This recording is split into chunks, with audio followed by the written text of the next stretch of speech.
Guys, আমি ডলি। রাধে রাধে বন্ধুরা। দেখতে পাচ্ছ বন্ধুরা, এর হাইলাইট কালারটা দেখেছো বন্ধুরা, অনেকটাই অন্য পার্লারে করাতেই যেমন তেমন করে দিয়েছিল বন্ধুরা। নাম নেব না, কারণ দেখো মানুষের কী রকম কে কী করে আমি জানি না, আমার কাজ নিয়ে আমার দরকার।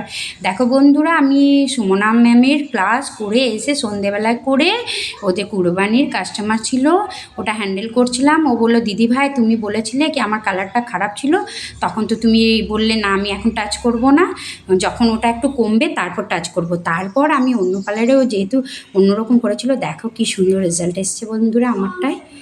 অন্য কালারের কালারটা কিছুটা ইফেক্ট রয়েছে।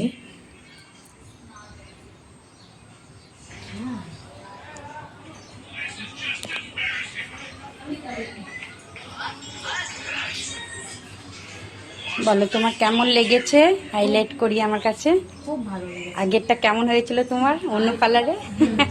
তুমি ওটা, হ্যাঁ ওটা ঠিক করতে বলেছিলে, কিন্তু আমি বললাম না কিছুদিন হোক, তারপর আমি নতুন করে তোমার করে দেবো। বলো, এই জন্যই তো এলাম। হ্যাঁ পছন্দ হয়েছে তো? খুব সুন্দর, খুব ভালো লেগেছে। তুমি যেমন বললে ওই অ্যাকর্ডিং করে দিলাম না। Thank you. ওয়েলকাম। আর তোমরা মনে করবে বন্ধুরা, অনেক পার্লারে হয়তো একটা ক্রিম অ্যাপ্লাই করে, দুটো করলে গ্লেজটা আসে।